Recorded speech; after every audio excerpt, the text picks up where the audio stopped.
Assalamu alaikum wa rahmatullahi ta'ala wa barakatuhu. Groupe Mbal Fodé et frères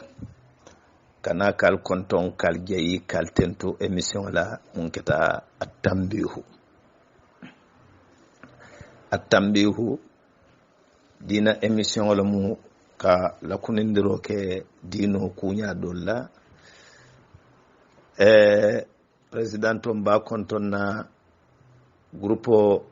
Mbal Fodé et frères a membre mu be na la moylal mu be muskunda ke kunda momo be dingira mba fala be kilin naye assalamu alaikum wa rahmatullahi ta'ala wa barakatuh. O tambo ko la hankabi kayita ko dino manke femfendente na manke konto diati kuma kan woni afatanta annabiyo mo fangalla na annabiyo mo kila sallallahu alaihi wasallam walla hadiso mo nyinti kafoko ad-dinu an-nasiha dino de konto diala wato han kabi bara o bara ni mum bakela dino kono munketa l'islamu dino te nyanta mun kharkharla ilo baro kono wala mu konto diati ka fo mbey mun kala mbakela kono to dialati moholi o baro fana ye kato beke ya baro khalsande kato ala lafta walla anim fanan baro nyimbe kala ngane mum fanana wala mu koy bakela altarale kato baro mun kita ala ye ala ka wala muta baro mun keta ala tanoye ala buko baro muta wato han kabi be konton na momo ibe dingira na kontorobe en kayita ko han kabi l'islamo laftaka kachake l'islamo la kuoleto wala munna dinoti ko mo yalo mo nyanta lon na dino la karola wala mo nyinti ka fo l'islamu mo dino le te dino mo kamalta kato kol siata dunya kono se kol ge na man kamale se sol yala ko misal to dino dulu molbe dino dolu tamande kan o dinolu hanifanu ise sol yala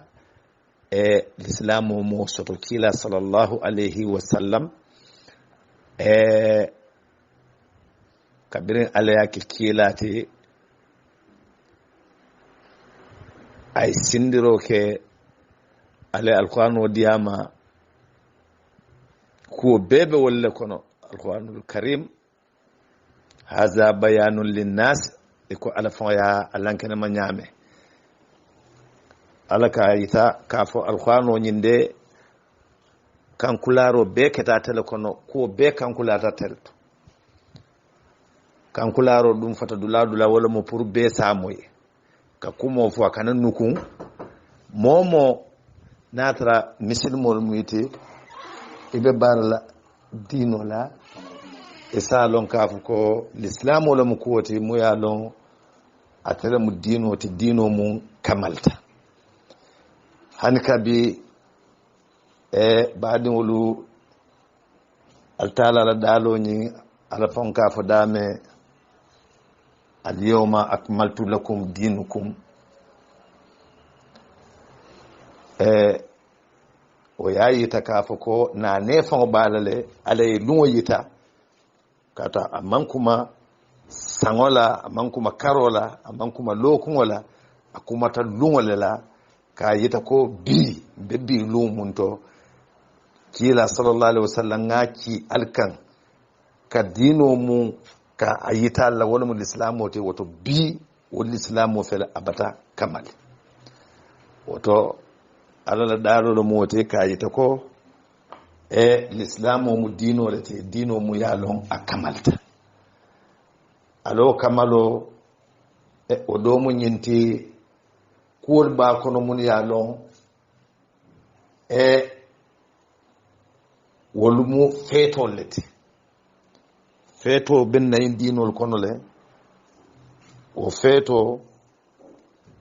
ɓe ñaatirin ni wodole la wolo mu banna saloti ni ajen ko feeto ntel lakkaŋo to ntel ka fole salo bari diino karola diino foŋo a jiita ñaamen kiila yayita moolu la ñaamen kolo ko iidul adha iidu wala mu feetoti ala ya keñe feetole te bari ngin kilim fanande kaatun tambita ɗo fananna sayen wala mu sunkaroti iidul fitre woto ka yita ko ala ye lum fula bee ta misilmol yen saŋo kono ko misilmol soo ke feetoti woto han kabi l'islam o ye feetol soto le mu ye lon nga mu yita ten kana muru ko ten ke kilaba sallallahu alayhi wa sallam ka sewo kuol fanan do yitan na comme anniversaire olu misali to e ko gammoɓe ñaame katu jandi lonnal ɓe gammolu kafula l'islam o ñen kono kake feetoti kiilale folo sallallahu alayhi wa sallam kiila a mukkita lumu munna wolma wuluta lumu munna a lumu mutale sando sotota kawo lumota ka moolu kili ka tabirolu ke e ko moolu ka anniversaire o ke ñaamen ila wuluwola ka moolu kili ka moolu domorindi moolu ye feeto ke amma ke fen fen kamma a kaya ke ala jansolo la kaatu wolunne ate fanan sotota woto anniversaire o ka a kennayin diino kono wala mo bire moola faatoto sawo sannala faato wato sita ye moolu kili ye domorindi walla ye moolu kili ye bula duwa kela sawante en walla ye moolu kili ye ake feti baate wala mu ka wandol organiser ka wando awa conférence olu awa ka alquranol karan ka tabir balke molien bar kenya muyalo ala laftala kila laftala katu kafu madaw do bije ala laftawla le kafu madaw do bije ala mallafola e ko hijjo tabe nyame anen juma lulu molka kafu madaw munike ala ya maro munko ka yitam wala ko misil wala kafo nyomma ka kuul khidimande wala mo ka fetol ke ni sariyam dunyata baro munu la wol keta wo fetol kono e salon ko manke tanati katu munu fanal lonnal munu ya ke tanate de la korosiro futa tanyinto ni tata bankolu jube munu be ko arab bankolu misal to hijaji wala mo arabi saudite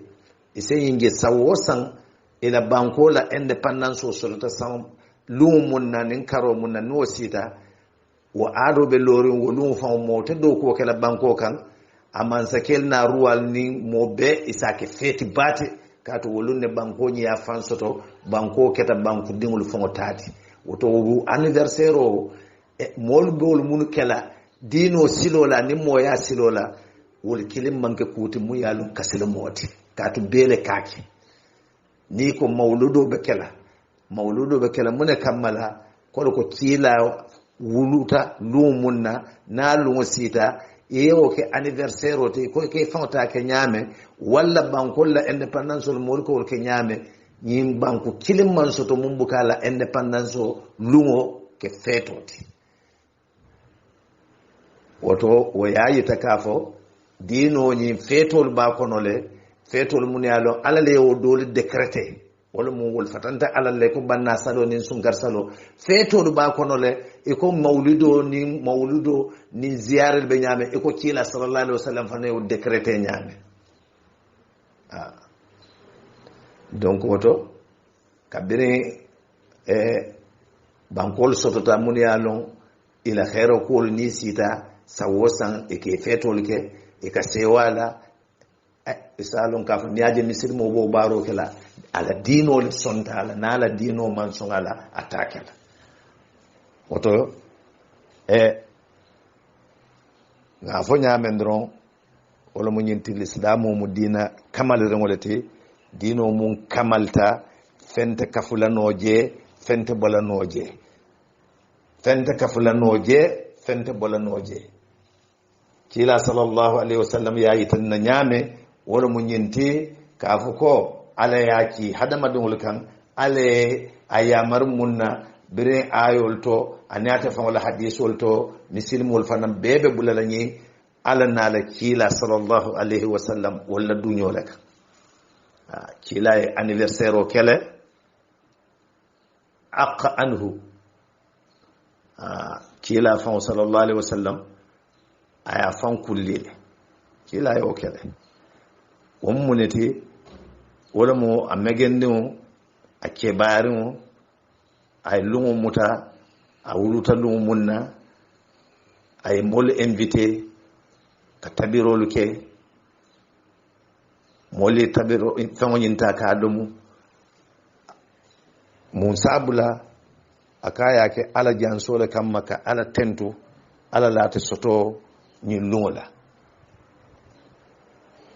woto wol salol ni wo fetol ni wol sita misir mol nyante kelale barake kenya fananna alla la dunyobe mundo anin kila sallallahu alaihi wasallam kato feto nyino mon keta banna salonin sunkar salote vela bi mbe nyatilinde banna salol akhero warta asewo warta l'islamo dino dina nasotota l'islamo le dépense warta beti kato mislimo la kodo ay fonga ye mun doku nyimbe man ka tati ala fonga ye talaro leke anyanta nyin kodo anyante dépenser la nyam o dépenso nin ko be dunno kono o jamfata bar nyimma doti misiri mo la kodo ay munyene ala le ya yamar nyin ko sawosan ala yin godo nay jakola yirasi anyantale aya a Jacobo sawosan anyantale ala kodo Jacobo imaje ale woduno taka la misilimo kan ka fu forcer le fanamu ni mabo ala be yankan katilare ala fele kotanke ako misilimo ila baluwo kono ni ijato be kende yare silo be lamani yare ni nafulo be bul ila nafulo fana ay ninge forcer leti ni in condition be kamalta ka fo itala nafulo kono sinya killing enyanta willale igam fata makala nyawonya ye fere kata ita fu maka ye hijoki am fana nke farloti ni la silo be lamani yare ni jato be kende yare ni nafulo be bulu afela keta forcete ni make alasi yankan katala oto han kabi nimbe mu yenete kayira dron ka foko mislimo la nafulo ku jamale ba kono hijo fanan tamberen kola wala mu zakatul fitr sunkar muddo sunkaro tilitan saba bar karo mu mebe kartannin fulo san kono misilimo ka dépense o ke karo mun kono wala mu sunkaro te kasiyanyen kardolti abe mun dépenser la kardolto to modol abo dubulo le dépenser la sunkaro kono wala o triple wala mu asidula saba bari yin la misilimo fanan kan ko nin salo sita sallungo sunkar salo jandi bitala saldula ye ila sima bondi wala kodima ye jako bondi wala mu zakatul fitri momul bebe tala maroko no etele be wol be takela wala to misilimo la kodo abe talarinne atela tamu bare alanata fenjama bondi nyin kodo to kato ate alale ya dila isende ma soto no ila ferenten ila dabarinte inna allaha yarzuqu man yashau bi khairi hisab alala ka mo har ye isoto fengola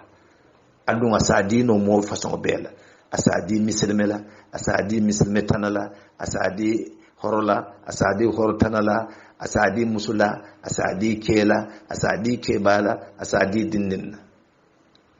asadi nyatongala asadi ko mangala har ye batale buto woto har ye na ya dila atalafta ya tamandi nyame wolle be munyindi misilmo la kodo ala ya tamandi metilindi mum fana naten sawo sanno fana sita koye leyan ta yasan ibe wo leyan mun sanna sawo sawo fana o mu forcelete na asembo bela ibo fana kela imaje misilmo la kodo ko mum bakon kana muru kotenke misilmolu alfangol la saldulalu mumbe iko jami'o walla misiro alilo alfangol la kodola na atal misilmolu mumman ano oto misilme do sa adema bari ni manda misiro walla jami'o kalo moyalo atelier mumman ke misilmoti o bukake misilmul fangolu ifangole be la jami'o lo walla misilmo le ma ko e la jami'o lo bari mum manke misilmoti o tetere jami'o lo la no tele misiro lo la no ase mun noje wala mu de etele be la jami'o financiera walla misilmo la balla jami'o financiera ali ouvrier mum manke misilmoti o ken also jonole masonno bang monizela bang karoloro lo bang also jonole al dema alla jami'o lola sarion son to oto misilmo la kodo e depanso munu ba kono istiata nyim fana ma doti wala mu ala fana yenyene fo ka fo mol nyantale nga hinna nyonna wa amma sa'ila fala tanhar alkana sadadani la repousser alkana mo bayal famma munata kaltara wal mu kaldani ni monata imma aliaso wala nalmasono ali kuma dima faye katuki kuma dima fa mu sadaholeti kuma dima kafo mu ya long mumbela moyla akadiayen ne o moyo kadiayen ne ale o kuma dima o plaso ale ala kake barajoleti katu sadahol wala tin malaikol ye moltara hanana mantar kawandola bara albe ya marola albe kuma dimal fala albe kuma kendol fala allo kaccal kono malaiko ko murtale e ka selende santo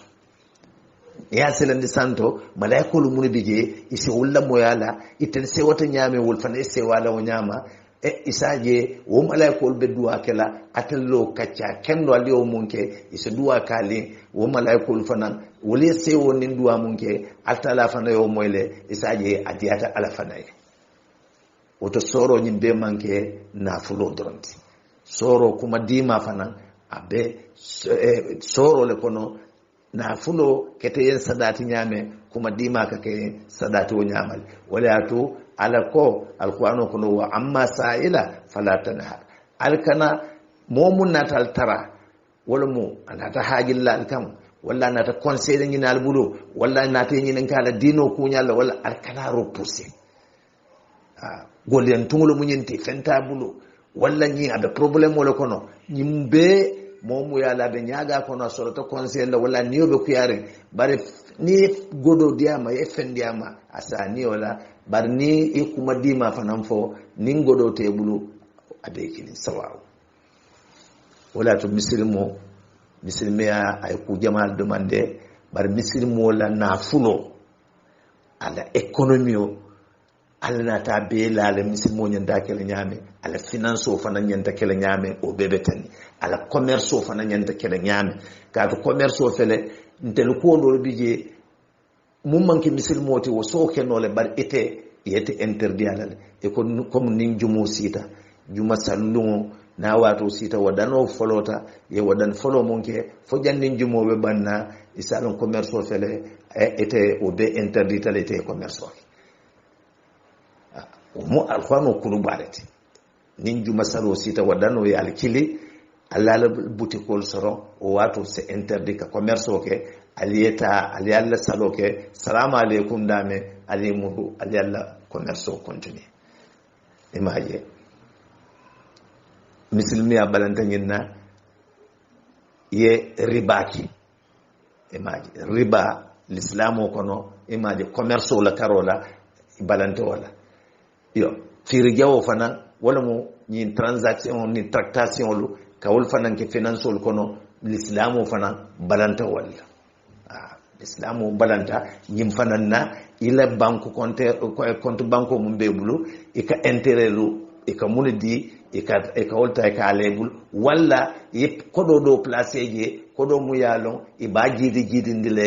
l'islamu balanta o bela commercial silolu godo barandi nyaalo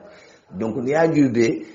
misilimo la godo ani mo manke misilimo ti ila godo adomunya e janta financier la nyame cilinte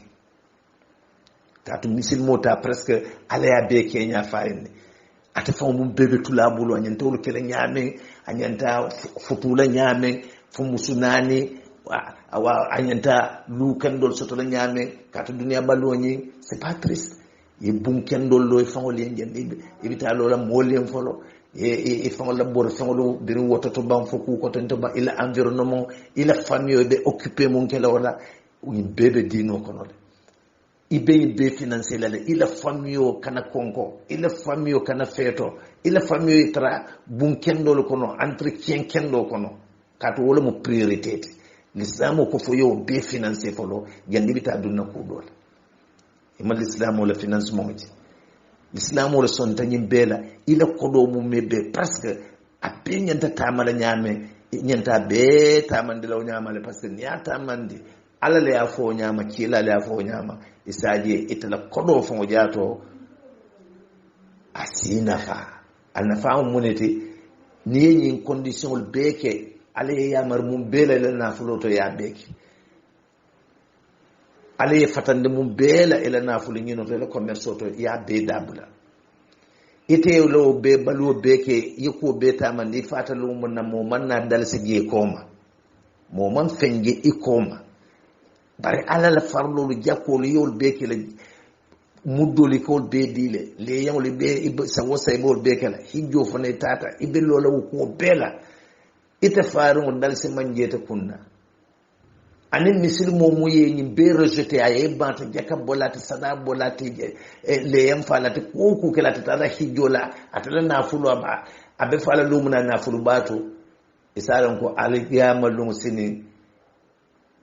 jumala kasarata wala mum moye na fulu bato akoma ala la yin condition ul mumebe ala ya mar mum bela cila ya mar mum bela dino nyin ko ma kilenke wala bonotala na fulu to ka fole bonoto bari ite mun na fulo banta bari ala la condition ul ala mum iyamar mum bela yow bekele kila iyamar mun na yow bekele la na fulo to bari be fala lu mun man dal solsi wolo balajo ni lo ko l'akhire bo be tarle nyaato le afele ta mam bono e mam tat sa nyen do wo yalla na fulo mum be to akoma lahira be mun tarlaje ata fenfen tarlaje parce que ata la khairo mum munti ate o to akoma le anyaato fenta nyaato nyin do la khairo munti ate bo nyaatole bara ko mo fenti nyina mu kuwote mu yalo misili mo nyantale yekol tamandi hani nyin ketalal mun be kere na fulo nyi mun ka bang ka ibban ketalal l'islam o silola l'héritage nyin bebe misili mo la kodo konole ka tala nyala alay talar nya mun fo anin kila sallallahu alaihi wasallam talar nya mun fo wala musariyan nyanta talala nyame misilmo de ban wala le ka ke mol fon la luwal mol de mum fabriquer famma ka nyon to nyon nin tilimbali abe mum kono kata ka atamande wala ka altala tatuji nyim bebe compte bolale parce que abebe finance le kono nyim bebe économie le kono nyim bebe commerce le kono misilmo la karol misilmo nyantale kalon ko ye harge mun soto ina fulo mun soto inna fulo ita do kundile ko dolba do kundile nyaan ala ya be do kundi nyaafo yenne imagine bi wolle be keri fo mol munu manke misil molti wol fo bo ko dol adapté kan ila économie ko na anila finance ko eco finance islamique be nyame bi wol be keri ne comme Angleterre ñulu wol ko tamande la do manke misilme bankunte misilmol biye bari misilme bankunte sa misilme bankol fo bol tamande la nyaabol la misilmol ye kori ila nafulo ka do kundi ila nafulo ibanyenna ibado kundila ila commerce kaka ko munu manke misilmote adunyi be mo règlement lati na dino kono be nyanta mullon ñinna mu kuwoti mu yalon hani kunu nimmoɓe kumala aka fonye ha natra de vraiment kol keñante nu nte fan proposition do bembudo kaatu bankol be kerine mu yalon conseil d'administration e kake bar bi e ka sola religieux la religieux mun yalon e fana ñanta nala l'islam wala financement karola nala économie nala commerce karola ni ñin conseil o be kala pour kama be ko ñi natra no ko ete be libre len no mbeta fana choisir la ngeta ngebula o banque do ko wala adu mu yalon ata tambila signafula la karo kono e ma ala la koje ka yita ko bi dino fon misilimolu manson a jama femba manso ko tamande la bare bi dunia fon molu parce que ngina fur kasaro mum be keke ni faytol ni licenciement ni fanko be na fulo ala laftala nyame nama nyine o nyama ala laftala nyame commerce o manta ma o nyama ala laftala nyame amande dépense o nyama na fulo chaque fois niya akafu nyom madro e ka jabe ka kasar woto wala to molna ta système o nyinta système o moyalo wala mo altala tati ko essayer ka jube parce que molla ko siro fota toto ka fu mo folol mun tambita mun yela na fudo nyini dino silola yela commerce o ke dino silola yela financement ke dino silola da e wol jube le wol ni la na fudo fata e na fudo tu koma e nyato e kul mun fananke ale wala fanan barajo siyata dina e mun tu koma donc e ku fulo soto lahirata anin duniyata sa wo be kerine bankol ko adopté yo misini molo woto na barol kono alnol adopté ganna finance olu na commerce olu na économie nga be tamande iko ale ye ifonni nyame kati nyi bebe sariyan kono le kila kuma ta nyi belale na fulo be nyi na nyame ni na fulo be dépense la nyame na fulo fana be financer la nyame commerce o fana nyande kala nyame nyi bebe l'islam o kono le bi bankul ba utiliser kan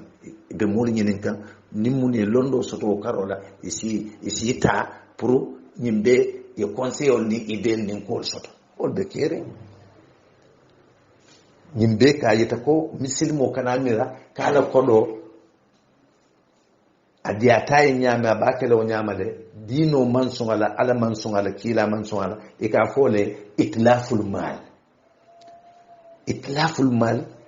wala mu gaspillage l'islam o balanta telefono kulli kilimo ibbe munkela mu yala ala ya fo nyame ci la ya fo nyame sallallahu alaihi wasallam man tambe han sefa wultan saba wultan nan ita kata million kili million fula million sabata ibo dun nako imaje iman gaspillage musunyino mu yalo ala ya fo nyame ci la fo nyame nyaani na nyama man tambe han 100,000 francs ita be albe mun dépenser lawto o c'est des millions o be mu gaspillage olti pour musulman ni xewatol xewol mun yalon ko mun yalon i sariyol sontela ko mun folota munna fetol ten anniversaire olu won ko leta sariyol sonta mulla ka to bele kake hada mu balanta ngam ko ni bar fête d'indépendance arabi saoudite kake hada na tre balanta ngam mol bar sa wosa na sita e ka milliard le débloquer ka feto banko kodo ata bekede ndel ko kila sallallahu alaihi wasallam wo mukitar mun nanga sewol itan fa be mun débloquer hani tan man son kila ta la bare imagine téléphone ele banko ta ka milliard ta ka dépenser je ada ta sa fere al khano kon donc woto l'islam o son da ko munula ni be ke la fanan limito etrala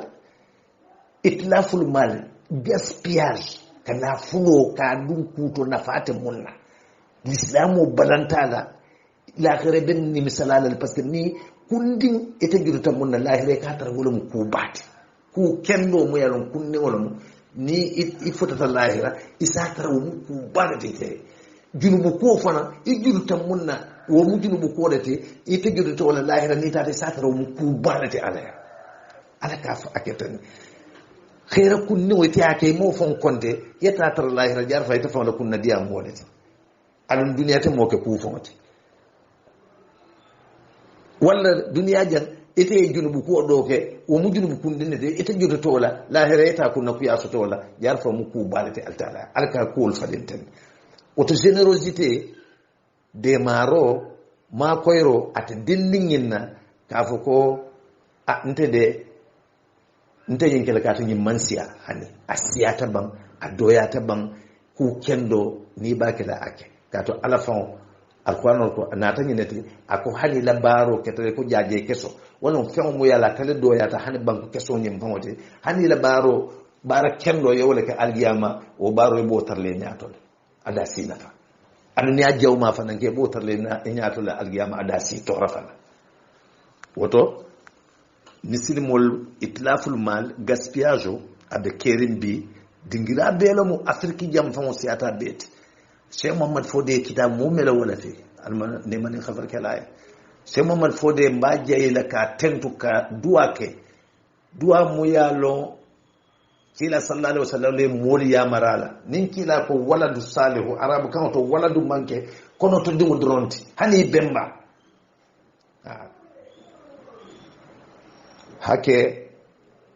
ay kono to diya munkel moliye ay kitabol munu walafi anay karandiro munke anay demaro munke wala mu kuwati mun yalon bebe sediyari mun nakato bele nyaba kan bele nyabe ala barola ikati nyondol be nyame birinna alfalu kono bire karamba tuba fongo ana bon solu e baro munke nyil islamo ya nimmo ya e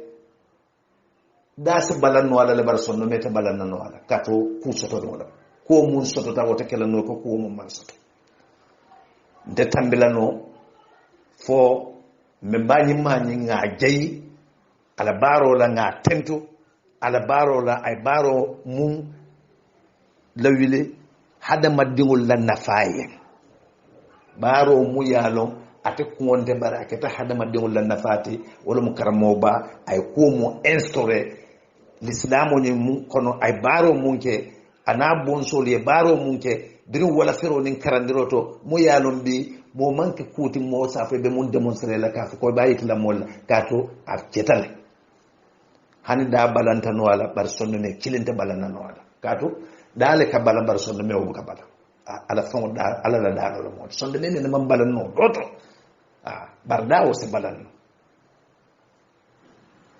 misilmo la godo Cheikh Mohammed Fodé safero kele godo ni nyanta kele nyame anyanta nyine na nyame anyanta dépenser la nyame anyanta commerce la nyame fana Cheikh Mohammed Fodé nyimbe barale aya bara fo jandi dunya be willa lumu na misilmo be fanna fala no wala adun kula mota mu yalo nyala jero mu a kitabul bekeri a kitabul jensenta duniya ta dulawu la fata finna arab isa a kitabul taraji donc woto na kachake wolla ka yita ko na kodo nyimbe mun sotola dole ka anyini nyame ani ka dépenser nyame ani ka juliyal ke nyame ininta ta kilim magi kilin nintelta ala ya fo nyame cila sallallahu alaihi wasallam ya yita nyame ni ata mande o nyama akena fa duniya jan ni tata lahira iko duniya ta a milliard o ibolle tarle nyaato woto yena ful batu koma bar ale ya mar munna kila ya mar munna ye ban wo bekela itale bonota parce que bita kan dame man fentraji bar muye alala ya maro ibula taw no ma kila ta ibula taw no ma yela na fulo do ko be fala lo mun man fentu duniya jan bari lo mu mebe ba tarle nyaato je fenete man bono wala be keleta la argenna dungote anila kunna dia fananti nyene mo nafa nyine mol nafa na alfalu yakuri tanna nyame kabirin jaha fo manden fo fulolu fo sito malu na fata finnajan iko dunya dula beto ke kendo dino ke kendo sota dula beto surtout na afriki jam baro mun keta jam jahangol e baro mun keñum bankol kan karandiroto anin saferoto anin dinoto anin namandingol e baro mun ke katabula fulol la katabula sito mal mumme be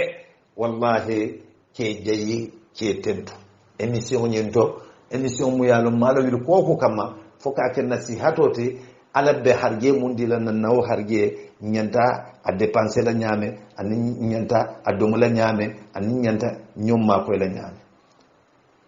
woto banna saloñi ntele mun korosi je adana tambo warta adana tambo folo mu ñenti ete lo sefa wuli keme saji yo samwala walma duman newte dol fonci atote saji kidi imalo wil fenfen kama ibita setile yale iddingol ni musul bitungol be lola ibo jubela ibeta la keyal anila ke kendeya anila din kendeya mol binara ko karsala sadio imaje ba ite manil lonko ele en si nyomum be bala walla de mbadi mum be dula doto ila dino man siati ko kula ila alnyasi no man siati ko kula bar ale harje ditala amman harje diatala ate leyon fon sotolano ita dunne wuli ke moto leyen kendo muya lon ale ya fo nyame wo sababu ko non da sultan sabab hal mum mo si dingira dolto si leyen kendo soto muya lon karse kamalta ite fam felete bateta soto isi ñomum bije o fanam bata ata soto yikilindi ala ibade mum hayna njela o fanam beddula jampano do to yo fanan ndema woto kaddana tambo ke itlaful mal naful gaspiller ka kumbale ke sefa 1 million mol ka sa ho sangala fu mun siatoti 1 million morol mu kasaro leti alama mo yamarala alama mo bulala kila fan mo bulala wo 1 million o tese mo tan gibe law kono mo tan nim besile yan kendo soto ita barajo be wol fananta barajo be nim be kan kotanke nyille yan ko fanay nake comme dolu misilme dolay ke wol en maloti mun ya lon fentebulu nasita ete ta site nyindo to saji soto lano ade ko ni man saji ke soto saji musota saji kotomba bete ya nye saji musota o site o fon la dimbalo eta son amalo fon onyo soto balle amalo bije bari nyindo fana amalo bije kana muru ko tanke walla o fon ta saji muso fon soto la fo ba ita hanila ba o ko ta hanila karki berbe findila kar salta ala le yamu jobe adu ala ya ku mutare ngol moti ala sontala ala du yow mutale bare molu fonda ala halo kenya kamala ka dino nyim be dum moli bulu nyonto ka dino nyim be fanantene adum serrar yellon nal moy kuma lawo ku façon la serrar senegal jentu be kawanol la kalle yow sa nyin ko di bañila ko le ko lonnal le fane o dunde moli kun kono ko algiyama no ni sirata tebe kala e be serende le la yaw la ka ni la yaw mawara mam bambam sa ata sirata telan wallahi wonyon jahiliya ku moy tajala jahiliya ku mon no moti le yaw masi o to karse o nim be yaw yo sidron be sa kotongo wala sa muso wala ba kotongo wala ba muso asan nimmol be gelala ye gele bar altala ya ku bar moti altala ya ita ba kala ala moyen wala lafta wala molu wal malafa aw mala bar ala wala lafta aw mala ilo ba kotongo yo monsa dikrul maaz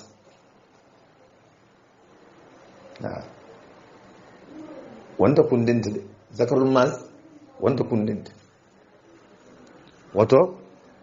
le yanko nyin problème o warta nim banna salo sita fuarul ka sunu misal no fuarul ka sunu baki wallahi adi sunu te den ka fo ala man fendi la wonte de e ñom misil mo la mañal ni la alhalo wala ke sununti wallahi e ñom misil mo wal kam mañamun ke wala ke tel sununti parce que fenti o ka te munke woto ite fentan fana nyanda wala ka bannin fentete bulite moke sile italo harje ka fo ku dole be lari italo harje ka ni ade moke no imma din kurungol muyti walla imma ti parese wala mu katabalol muyti bu ka son do ko lay man sobeya karsa la tuje man sobeya karsa nyindo wala mu dingote wala mu dingote harje ne ndiyata kilenti yanso man yasha'u bi khairi sab ala ko ko tere kadi abuka suwazi ta munyene fata gele muyti fata tinne muyti halal dinne muyti jankade no muyti ala la haji toto nabe harje dira kadi momole da undi kiyati kiyati tawti harje kiyati wala tunawato sita anga hinna be ko barol mun kele ngeke suturo kono tete fata balbe sanna dingul yen tete fata balbe sanna dimusol dinkelu no mo nyolu suko non ko lu nganyal be kala dini yelo be kala wolo kun kono kol be kala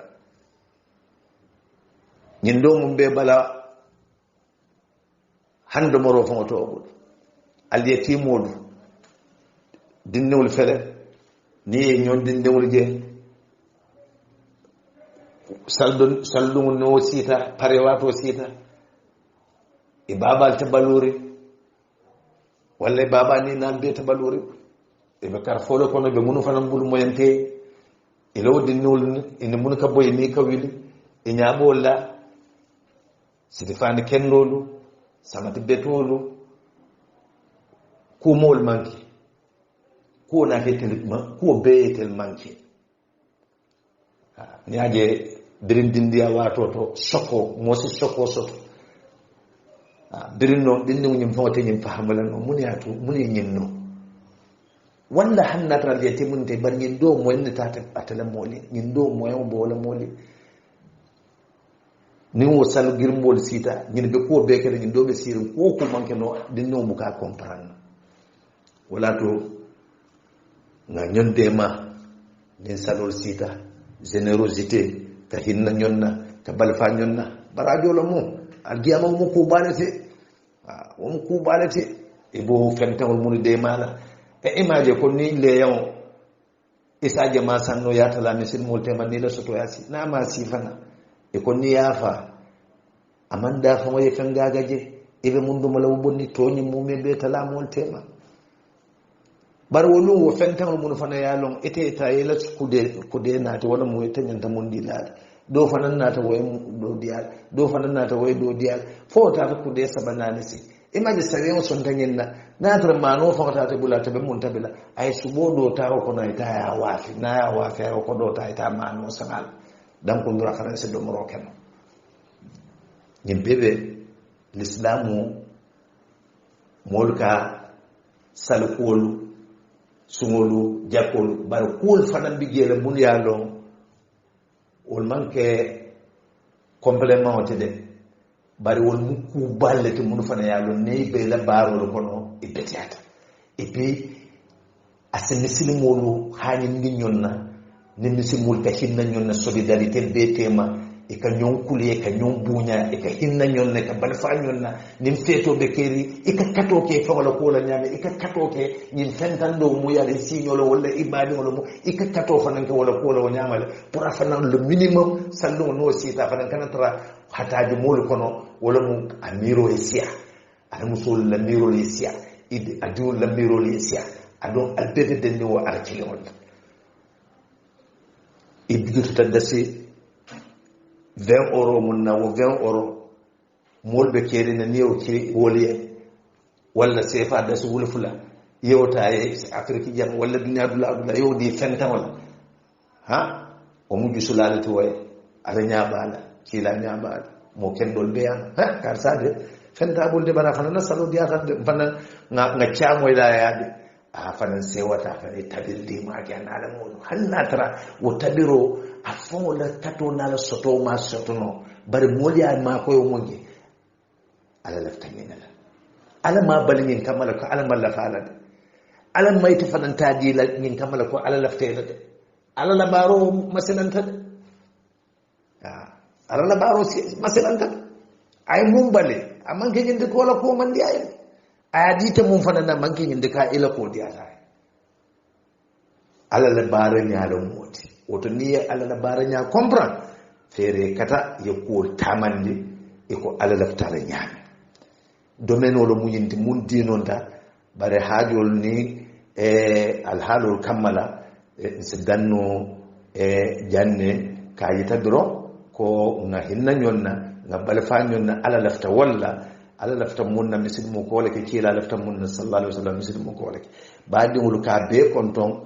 ben do ho konton na mun keta Usman Islam ja khati ala katwo nala do dula lamba konton na baake kay tafanan ko na alfal mun be faransi je de ko tolla taba fode ba konton na baake ka to bi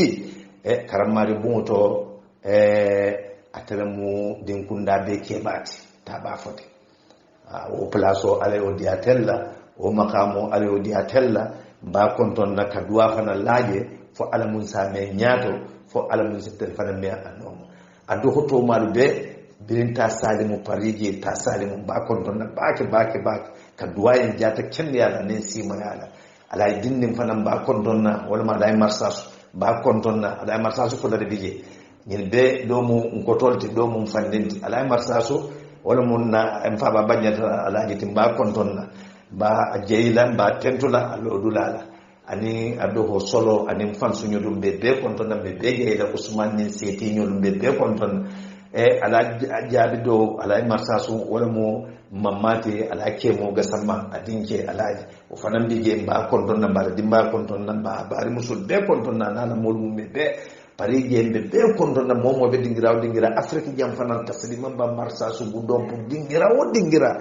awa mba mo be konton na temanto kaben do nyol be konton na sikunda nyol ba be konton na susukum jara sutukum jango be dulawdu la misil mo be dulawdu la mba be konton na mba be jeyila mba be tentula albadi manal kanun dalay khalifa jabi wala kaccanyen kale